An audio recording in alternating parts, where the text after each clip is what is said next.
Ja. In Primus se je potem nekako obvezal, da bo izdal tudi tvojo naslednjo knjigo, ki pa se še kako dotika Trbovelj. In v tej knjigi tisti njihovi srebrni glasovi, ki govorijo o trboveljskih slavčkih, trboveljski slavček. Govori o mladinskem pevskem zboru Trboveljski slavček. In to v tistem zboru, ki je deloval od leta 1927 do leta 1941. In to je res knjiga, ki jo vzameš v roke, mogoče zato, ker sem Zasavčan, ker tudi malce Trbovlje poznam, sicer tega obdobja še daleč ne. In vidiš, da si že na koncu. To je pa ta knjiga. Se bere. Je pa zanimiva. En kup zanimivih osebnosti. Zdaj tako, jaz sem o teh slavčkih kar nekaj slišal, že prej, o teh predvojnih slavčkih, ona smo tako vsi poznali kasnejše.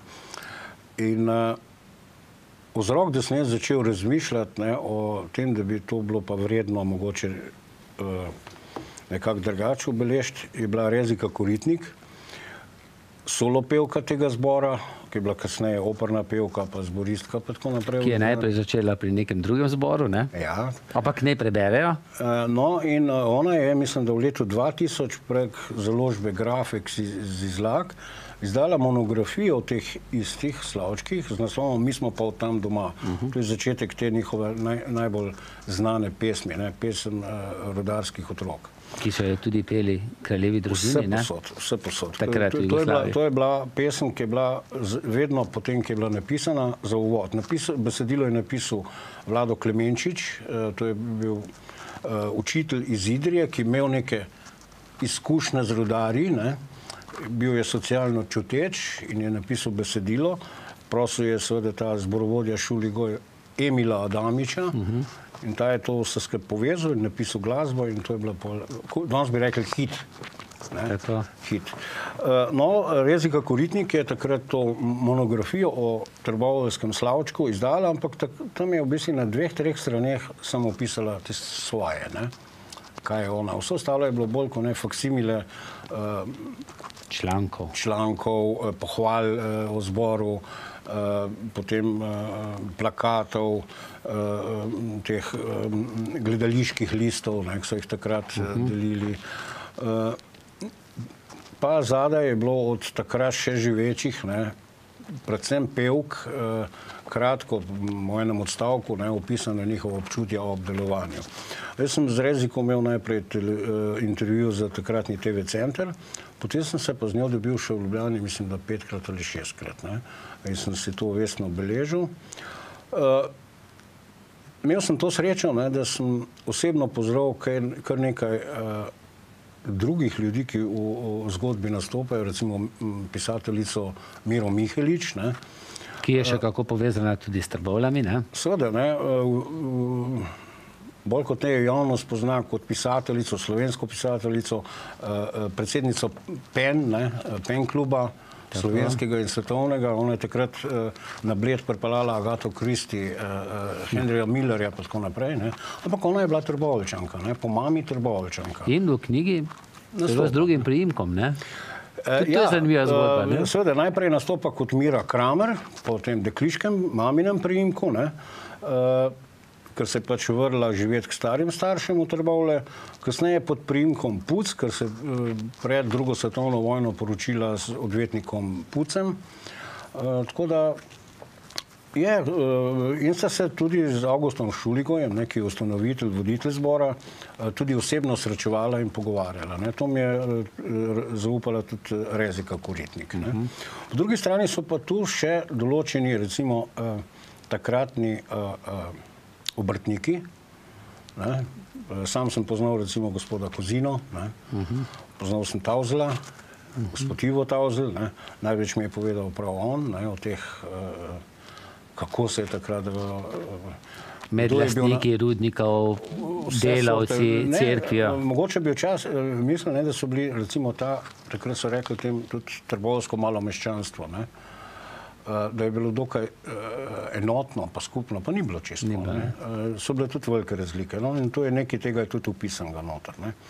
Tako da ja, in tvoj sorodnik Janc se pojavlja, ne? Ja, to je pa od mame, ne. Ja, neko ogrodje tak, sem ga dejansko poznal, ne, sem mogel vzeti za en fil ruš, ne, tam ob seveda Šuligojev, ki je glavna oseba romana. Tako. Kako pride v Trbovlje, ne? Ja, in se spopade, ne, z vsem možnimi poleni, ne. Ampak dejansko mu je uspelo v parih letih, ne, napraviti zbor, ki je bil skoraj bi lahko rekli svetovno priznan in je po moji oceni, ne, podoben fenomen, kot je danes, ne, recimo Laibach. Mi moramo vedeti, da takrat ni bilo televizije. Radio je bil tako redk, ne, in če je bilo to vse v živo. Ne. Pa še tisti prenos je bil edini prvi iz Evrope, ne, v Ameriko. Da je Trboveljski slavček ne bil nekaj posebnega, je tudi to, ne, izjemen podatek. Prvi medcelinski prenos med Evropo in ZDA so bili Trboveljski slavček. Iz Ljubljane, če se ne Iz Ljubljane, potem je šlo to v Švico, iz Švice v London, iz Londona pa v New York, tam pa naprej. Luis Adamič, ne, je takrat zbor povabil, da pridejo na gostovanje v Ameriko. Ampak ker je to pomenilo vsaj 3-4 mesece odsotnosti, pa ogromna sredstva, seveda se to ni šlo. No, in potem je on to uredil, da so bili pa v tem... Roman, do kraljeve družine so pa prišli, ne, takrat, pa ki jih je mimogrede celo verjetno tudi odločilno podprla, da so sploh lahko še delovali, ne? Zdaj, kdo jih je točno povabil v Narodno gledališče v Beogradu, ne?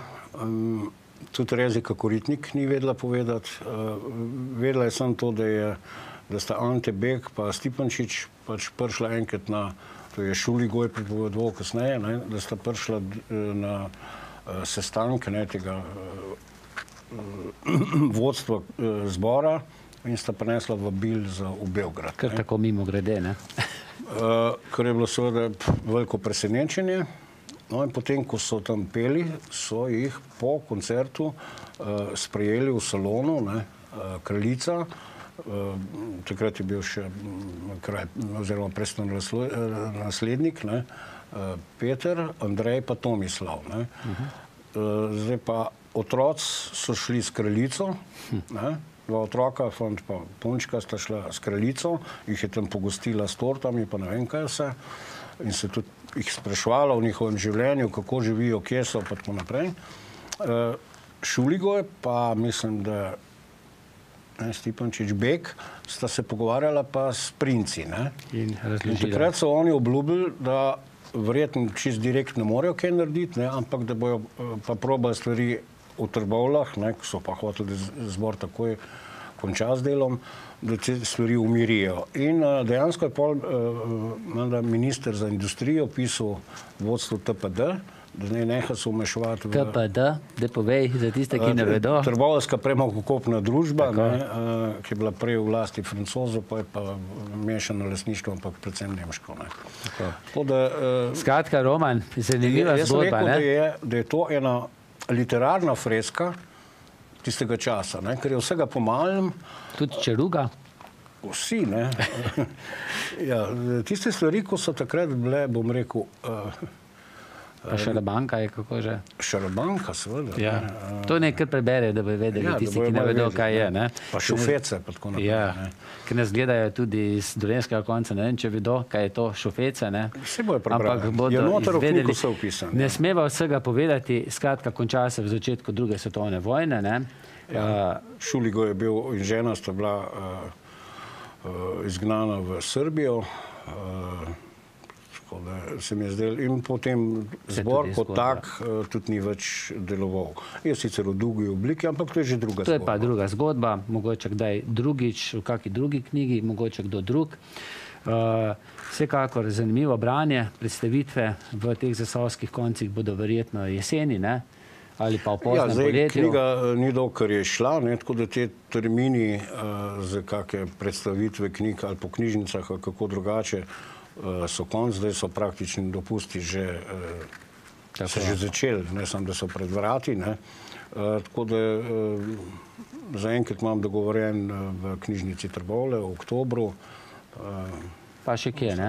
Verjetno bo še kje. Boš rad prišel, ne? Tako kot si prišel k nam, da smo to knjigo predstavili, ki je zanimiva, ki je berljiva, ki je del naše zgodovine. Skupno. In če smo malce pomagali, da smo koga navdušili, da prebere katero izmed teh knjig, ki so na mizi, še katero drugo od Romana Kukoviča, pa verjamem, da bo še katera druga, smo storili dobro delo. Roman, hvala ti za obisk v studiu. Bi kaj dodal za konec? Mislim, da ne, razen da hvala za povabilo, ne, in za ta čas, ki ste ga namenili, ne, predvsem mojemu delu, ne, za kar sem seveda hvaležen. Ne. No, še kdaj. Roman, hvala še enkrat. Vam pa hvala za pozornost in srečno.